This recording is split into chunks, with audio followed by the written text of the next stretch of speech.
I took IUR 190G this semester to learn more about patents and the process of getting a patent filed and approved. I really enjoyed this semester, and I believe Professor Lavian used an approach that is very effective for the goals of the class. I would definitely recommend the course to people of all majors who are looking to take a practical course that they can really use throughout their life. In the class, we began by discussing what the benefits of a patent are to the inventor. A utility patent, which is the type of patent that we focused on primarily in the course, protects intellectual property for any technological innovation. Individuals and businesses can use patents to protect their idea and sue other entities if they infringe on the patent. We learned that there are four major requirements for patentability. The first is that the invention must have patentable subject matter, which basically means that the idea must fall under given categories for patentability. The second is that the innovation must be novel, which means there must be some new value proposition that the idea gives. The third thing is that it must be non-obvious, which means that based on prior art and possible combinations of prior art, the invention cannot be obvious to someone of normal skill in that art who may have already thought of this idea.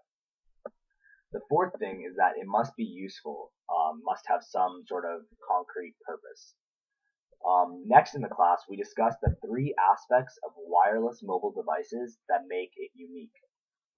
So we'll talk about those for a bit. So the first is that it's wireless. Basically, even though there's limited bandwidth, it can be utilized over much longer distances than wired communications, which was the more popular previous method of communication. The second is its mobility. This relates to the dynamic nature of the user and terminal locations. And we sort of talked a lot about this in class with the idea of cell phone towers and distance between various cell phone towers and which your phone will tag onto, basically.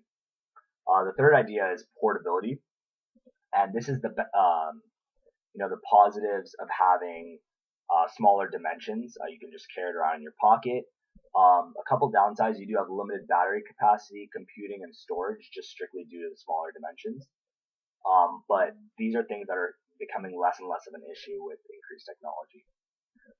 Then we combined both patents and wireless mobile devices by discussing the smartphone patent war.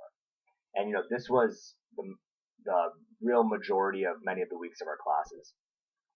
So many major companies, including Samsung and Apple, are consistent players in patent litigation, and the amounts of money that are being transferred in patent lawsuits is really absurd. And these two companies are constantly at war with each other in various states. And then finally, for the last few weeks, we deconstructed various patents and patent lawsuits. This included, Supreme Court cases as well as silly patents, which is what we did last week. I found this portion, the deconstruction portion of the course, to be most useful, as it really made concrete many of the concepts we discussed in class. And I would just like to thank Professor Lavian and Arezu for helping me and the rest of the class throughout the course. And again, I would just like to recommend the course to any future students that may be watching this video. Thank you.